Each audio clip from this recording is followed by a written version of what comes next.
Hi everybody and welcome to the Money Man and SA Rugby Show. Sorry I've been absent for so long. I've been off for 5 months, not doing videos. Had a death in the family in January, which was never easy to deal with, but I'm back and exciting things happen. We bought Dash for Cash and we're going to relaunch that as Sports Predictor. So lots of prizes, lots of money, and looking forward to the upcoming sports season. Yeah, it's going to be a rocker, especially on the rugby front. Launch of the new Premier League, Man City defending their title, and hopefully it culminating with us talking about the Springboks winning the World Cup for the 4th time. Well, let's hope so. That'd be great. So let's get into it. We've got two South African teams in the URC. Stormers versus three in the quarterfinal. 2 playing each other, 1 playing away. Well, yeah. Is Pretoria considered part of South Africa? Easy now. Okay. It is, but not Cape Town. Sorry, Bulls fans. But the question I have to ask is, has Jake become Dobbo's bitch? Oh. Mark. 5 in a row. In seven if you had 7, yeah. So, when you take a beating 7 times, I guess that is considered. The 7 Dwarfs never took a beating that big. Yeah, but they were carrying Snow White. So he's certainly he's had the wood on Jake, and I think he's really got into Jake. He lives in Jake's head rent-free. Yeah. Because rent-free, I like that. Because I don't think Jake's ever lost to anyone 7 times in a row. And the margins have been tight in each game, but it's as if, and we spoke about this early in the season, it's as if he actually doesn't quite know how to beat the Stormers or beat a team that's coached by Dobbo. Or maybe they're just a better team. Look, I think they are a better team, but the Bulls have had opportunities in all those games to have put the Stormers away, and they haven't. And what I think was particularly impressive was the way the Stormers went to Pretoria and won. And then that youthful province side last week played against a side that was loaded with some big guns from the URC team, and they took them apart, which surprised. It's the first Currie Cup game I've watched for 80 minutes. So there's been a lot of banter on social media this week. As I said, there would be a lot of insulting banter, which there has been. I can't say that I have been innocent in that. Mark, you're never innocent. I have added a few touches here and there, but it's going to be a big one. But I think it's a bit bigger than just Jake and Dobbo. But in Jake's mind, it's not. It's just about he needs to get that win against Dobbo. Yeah, it's when Jake came in, had 2 good years. Which is kind of his pedigree in terms of the other clubs that he's gone to and coached, the Sharks, the Brumbies. He has 2 good years, changes structures that are poor, and creates a winning culture. But it doesn't sustain itself after 2 years, Mark. And I think I'm afraid to say that we're in the same. Bulls fans are in the same situation. Look at the money he's had to spend. And I think losing that game, the final last year was. Yeah, I mean, Zels, you can come in there because you've also known Jake for the best part of 20 years, and that final hurt him. I've never seen him that crushed by and that emotional after losing a game, and I think it's contributed to the downfall against. It's become a bit of an obsession to beat Dobbo and to beat the Stormers, where if it was just treated as another match. I think they'd be in a stronger place, and you may have felt that, given the inexperience of Dobbo compared to Jake, that it would be the other way around. Be with the young guy chasing the master to try and get a win, but it's the master who's been made to look very much like a student over the last year. 7 in a calendar year. Jeez. It's unprecedented. I don't think it's ever happened before. Well, they won 2 Currie Cups in 1 year. Unprecedented. He's lost 7 in 1 year. Unprecedented. So it's balanced the scales. Do you know that what Dobbo has? That I hate to say it, but that Jake doesn't possess is charisma. I think you might be onto something there, Kev. I think Jake understands rugby's history in South Africa, the traditions, and he's all about that. I'm not sure how much of that is relevant to the current generation of player. And I think what Dobbo does well is he relates to players about things that are not related to the tradition of South Africa. Yeah, look, I feel for Jake because obviously we've got. Generation Z and millennials, 2 that are filming this thing right now. So I obviously don't mean you guys, But people that just want to be celebrated for getting to work on time or to the rugby field in time, I can only imagine the difficulty that it takes in dealing with those people. And I think Dobbo has adapted to that better than any coach I've seen in South Africa. I think it's also one of the big advantages that he's had is that he was born here, raised here. His father was one of the great rugby historians, the late Paul Dobson. He knows the landscape and he's always appreciated. And he played in the old Province League side, which there were 5 whites in the tight 5, and that was it. The rest was just coloured players, and no blacks were allowed to play.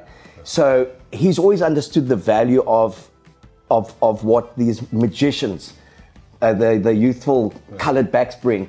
He knows what he's got in a strong Afrikaans white guy from Stellenbosch, and he's talent identification. He knows he's got the equal in a strong black dude from Langa, and he has just picked players from within this group and strategically brought in a player from overseas or a senior player.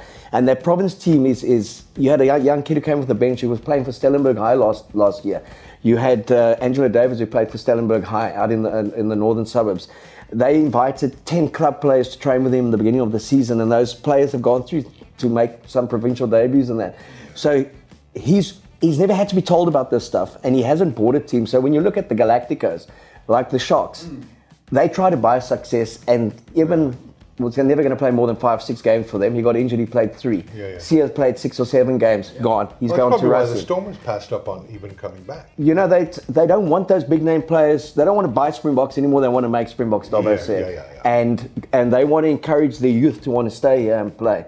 So, but like he said, they're in the start of the project. They're into their 2nd season of this, and they want to leave a legacy in Cape Town that this is the best rugby club, what sits at the top 4 table of world clubs in the best city. And the Bulls traditionally, if they're strong, South African rugby is strong. But Pretoria's not Cape Town. And Dobbo does have that advantage. Like, come and watch us at a great stadium, but also come to a great city. And the thing is with Dobbo is that Dobbo's, like you say, had his hands deep in the culture of Western Cape rugby. Okay, well, that's enough. And he's hungry. He's hungry. That's enough of blowing smoke up Dobbo's ass. He might need to go and see his proctologist tomorrow. Let's get into the predictions. Sorry, Dobbo. Bulls, Stormers. Yeah, I predicted that the Bulls were going to beat the Stormers and all Western Province pretty much in all of the last 7. The Bulls got to the point where the Bulls fans have actually said, please stop predicting the Bulls will win. You're killing us. This week, I honestly feel like the Stormers are going to give the Bulls a bit of a hiding. I think it's going to be a comfortable win, and I'm predicting the Stormers to win it by 13. Okay, Marcus? 15. And that's basically if the Bulls play well. The 3 o'clock kickoff is good because the field is not in the best condition, and especially for scrumming. So at least if the weather's good, 3 o'clock kickoff will kind of 3:30 kickoff will actually help. The talk is that the biggest crowd ever was 49,725, 1999 at Newlands, the Men in Black era. They've already got the biggest crowd ever for a non-international by going past 40,000. I think it's on 41,000 while we speak. They are hoping to crack that magical 50,000. That would be an incredible achievement to get 50,000 people there when a year ago there were 6,000 people there. So that also shows people want to back winners and they want to back a certain style of play. And this is a very popular team because they speak to everyone in the province. Yeah, absolutely. And you know what? What people also forget is that there's no surprises that the Bulls' 2 best players come from Cape Town. Okay. Kane and Moody went to Lundbo, and Kirtley kind of came out of the UWC system. So by rights, they should be in that squad as well. Can you imagine how potent we'd be then? So I've got the Bulls to win this one. The Stormers to win this one quite comfortably by 15, and I just don't want Jake to take it personally. Well, he will. So, look, for me, I'm not going to bet on the game because I haven't bet on any of the 7 and the Stormers. You said Bulls. Huh? Or you were telling us Bulls were going to win. Oh, bollocks, man. I would never say that.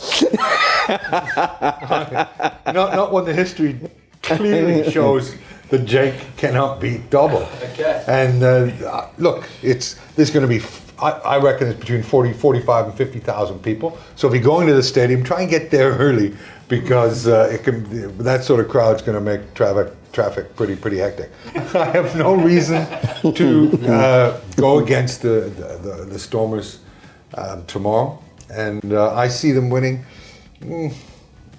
8 to 10 points, which is comfortable. But it'll be a good game. It'll be a physical game. And good luck to Jake, good luck to Double, and hope Double wins. Okay. Thanks.